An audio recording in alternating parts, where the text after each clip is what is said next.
Welcome to this explainer. Look, if you've ever even thought about buying a plot, building a home, or maybe setting up a business in Kenya, you already know the deal. Land is absolutely everything. It's one of the biggest sources of wealth we have, but, and it's a massive but, it's also one of the biggest sources of conflict. Today, we're going to unpack exactly why land disputes in Kenya just seem to never, ever end, and more importantly, how you can actually protect yourself. So let's dive right in. The ultimate tool for protecting your investments from endless court battles is actually hiding right there in plain sight. It's Chapter 5 of the Kenyan Constitution. And trust me, understanding this specific legal framework is literally the difference between securing your future and falling victim to a totally devastating scam. Here's how we're going to break it all down today. First, we'll look at the land dispute problem itself. Second, the three legal categories of land. Third, the actual rules of ownership. Fourth, your environmental rights and duties. And finally, how to actively protect your land investment. All right, Section 1, the land dispute problem, and the seriously high cost of not knowing the rules. Let's be real, the everyday reality of land ownership in Kenya can be pretty chaotic. Walking into it blindly, that's just a massive financial risk. It brings up this incredibly frustrating, burning question. Why do land disputes never seem to end? You hear the horror stories all the time, right?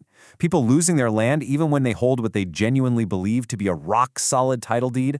Someone buys a nice plot. They show up with a truck full of bricks to start building, only to find out that another person, or sometimes two or three other people, claim to be the absolute rightful owners of that exact same piece of earth. What is actually going on here? Well, the reality on the ground is a mess of lost investments, fake titles, and totally double-owned plots. The brutal truth is that most buyers just don't understand what the Constitution actually dictates when it comes to land. And without grasping that foundational legal framework, it is just so easy to fall victim to shady brokers, illegal allocations, and legal battles that can literally drag on for decades. Moving on to Section 2, the three categories of land or the Constitution's classification system. This classification system is the absolute foundation of solving this whole puzzle. You think every single inch of land in the country falls into one of three strict legal buckets. And if you don't know which bucket your potential plot belongs to, you're playing a really dangerous game. The core philosophy is stated right there in Article 61 of the Constitution. All land in Kenya belongs to the people of Kenya collectively, as a nation, as communities, and as individuals. It's a powerful statement, and it establishes exactly who holds the ultimate power over the dirt under our feet. So flowing from that idea of collective ownership, Article 61 takes all that land and classifies it into three distinct categories. You've got public land, which is owned by the government or state. You've got community land, belonging to groups or ancestral communities. And finally, private land, which is held by individuals. Sounds pretty simple in theory, right? But this is exactly where the nightmare begins for a lot of people. Assuming an empty piece of land you see on the side of the road is automatically private land up for sale is a huge mistake. Let's break these down real quick. Public land, under Article 62, isn't just, government buildings. It includes unalienated government land, all minerals, roads, national parks, and water bodies like rivers and lakes. This land is held by the state or county governments in trust for the people, and the National Land Commission administers it. So if you spot an empty plot and try to buy it off some shady broker you met in a coffee shop, you might actually be buying a piece of a national park or a future public highway. And guess what? That only ends with bulldozers demolishing your structures. Next up is community land, which is covered under Article 63. Now, this is land identified based on ethnicity, culture, or similar community of interest. Think ancestral lands or territories traditionally occupied by hunter-gatherer communities. If it hasn't been officially registered yet, it's held in trust by county governments on behalf of those specific communities. The absolute crucial takeaway here is that community land is not just up for grabs to whoever has the most cash. The law fiercely protects these communities, and Parliament strictly regulates how this land can even be touched. All right, Section 3, rules of ownership and navigating the legal realities. Okay, so knowing the categories is step one, but navigating the actual rules and restrictions of who can legally hold land, that's where your due diligence really gets put to the test. And it highlights this massive tension in the system. On one side, you have the constitutional ideal from Article 60, which demands that land is managed efficiently, productively, and transparently. It promises security of land rights. But then you have the ground reality: fake titles, historical injustices, blatant land grabbing. Just because someone waves a fancy-looking title deed in your face does not mean you are safe. Extreme due diligence is the only way to bridge the gap between that constitutional dream and the messy reality. Part of that due diligence is understanding the hard limits the Constitution imposes, like this really important number right here, 99. Under Article 65, a person who is not a Kenyan citizen literally cannot own land forever.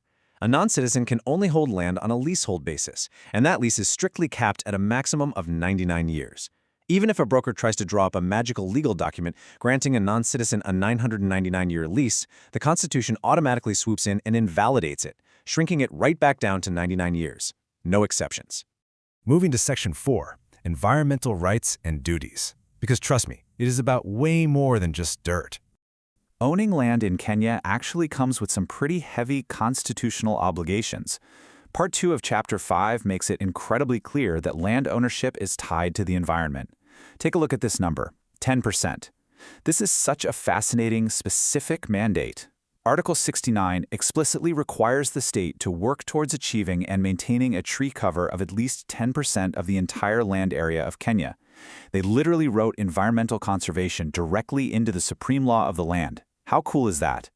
And right alongside that 10% tree cover goal, the state has these core obligations. They have to ensure sustainable exploitation, protect biodiversity, encourage the public to participate in conservation, and basically eliminate any processes that endanger the environment. Plus, under Article 66, the state has the power to regulate how you use any land in the interest of public safety, public health, or planning. So you might hold the private title to a plot, but you absolutely cannot use that land to set up a toxic waste dump or create an environmental hazard. But here is where it gets incredibly empowering for you as an individual. Article 70 guarantees every single person the right to a clean and healthy environment, and it gives you teeth to enforce it. Here are the steps.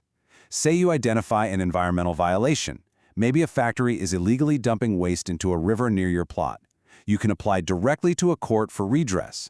The court can then step in, compel the officials to take action, force the factory to stop the harm, and even order compensation.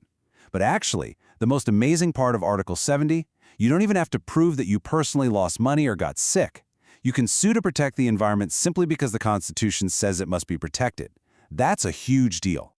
Which brings us to our final section, Part 5, Protecting Your Land Investment, and why this all matters for your wallet.